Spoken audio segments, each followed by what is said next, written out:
伝説によると、昔だ、五代目ドラゴンは市中の給付を任しました。それで、トランポの戦士がひどいドラゴンに対して戦って、桜の木の恩で狩りと戦った。今日、勇気ある先生がマストクラスにセイントを集めて。Non mais professeur Kaifer, je vous jure, on comprend rien à ce que vous dites là. 何？誰が私の Google トラド手段だってばよ。 Sérieux, monsieur, il est vraiment pas là, le professeur Manitou? Non, votre professeur s'est malheureusement claqué le cerveau. Il a commencé la lecture de Néphilim Légende sans s'échauffer, et ça ne pardonne pas sur un muscle froid. Et du coup, on travaille bien sur Donjons et Dragons aujourd'hui, c'est ça. C'est pas ça? L'Empire des Cerisiers est un jeu de rôle écrit et illustré par Olivier Sanfilippo, publié chez Arcane Asylum. Il prend place dans un univers très fantastique, librement mais largement inspiré du Japon médiéval, intégrant de très nombreux éléments du folklore et des légendes japonaises chères à l'auteur. Les merveilleux esprits d'animaux y côtoient donc des marchands ou des mercenaires, les bushis se font l'écho des intrigues de cour d'un empereur immortel, et l'exploration des contrées sauvages recèle de terrifiants dangers. Que les personnages soient des cuistots itinérants, des duellistes fougueuses, des moines mystiques ou des courtisans distingués, ils sont tous et toutes des héros qui auront accès à des capacités fabuleuses, rappelant les récits de sabre ou les films d'animation. Le système de jeu est assez simple et repose sur le jet de 2d6 plus différents modificateurs contre une difficulté à dépasser.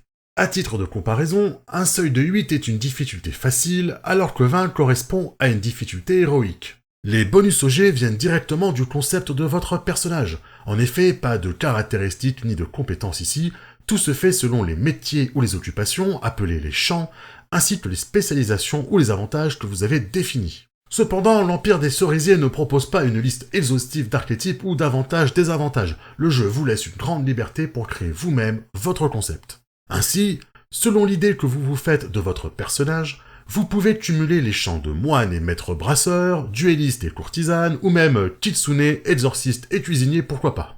À chaque champ est associé un score de 1 à 8 au maximum, puis vient la détermination des spécialisations. Par exemple, si Frederico veut parvenir à mentir à la personne qu'il suspecte de trahison, il va effectuer un jet avec 2d6 auquel il peut rajouter son champ courtisan et sa spécialisation mensonge.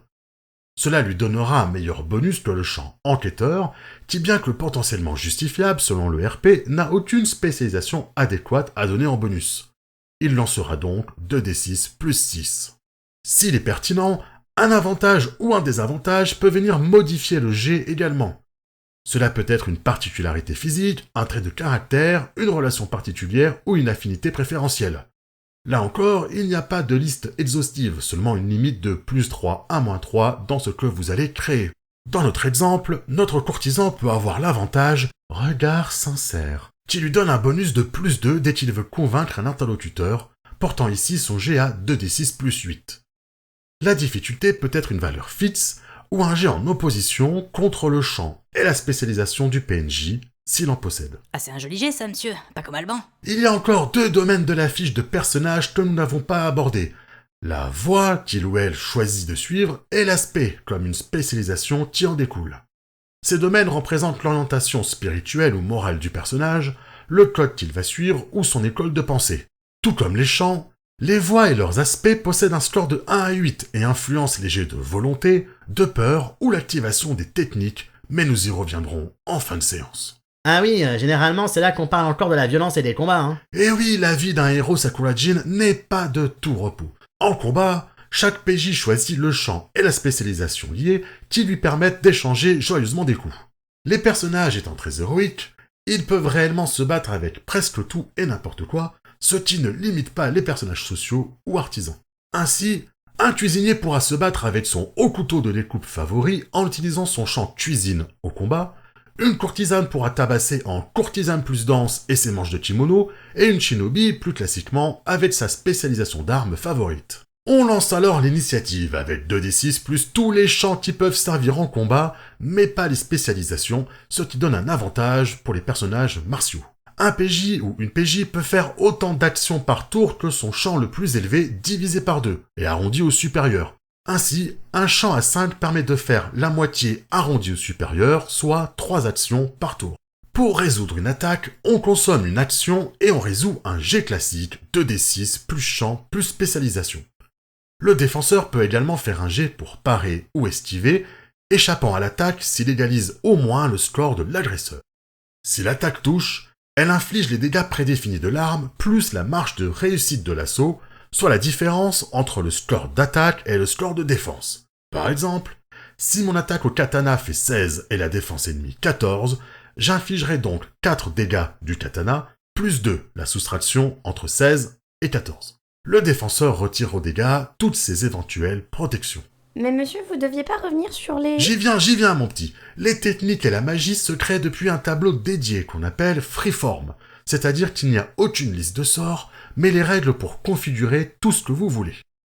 Vous pouvez ainsi composer des sorts offensifs, des techniques défensives, des améliorations, des entraves, des soins, des invocations, des transformations, et j'en passe. Les techniques, tout d'abord, découlent du niveau de votre aspect.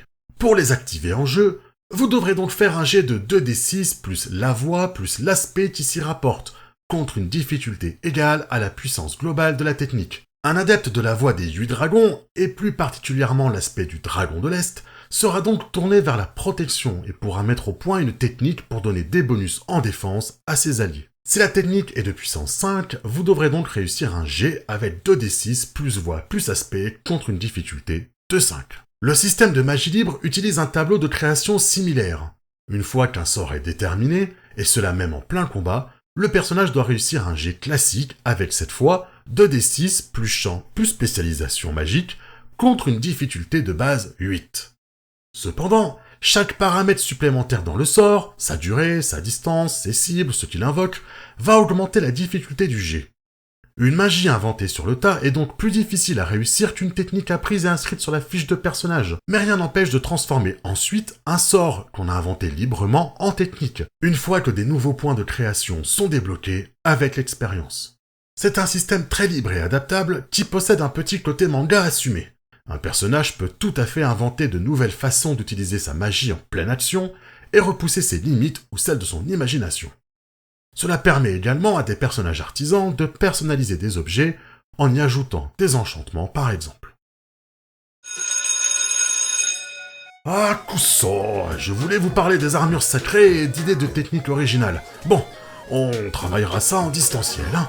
Alors surtout, pratiquez! Et bonne journée!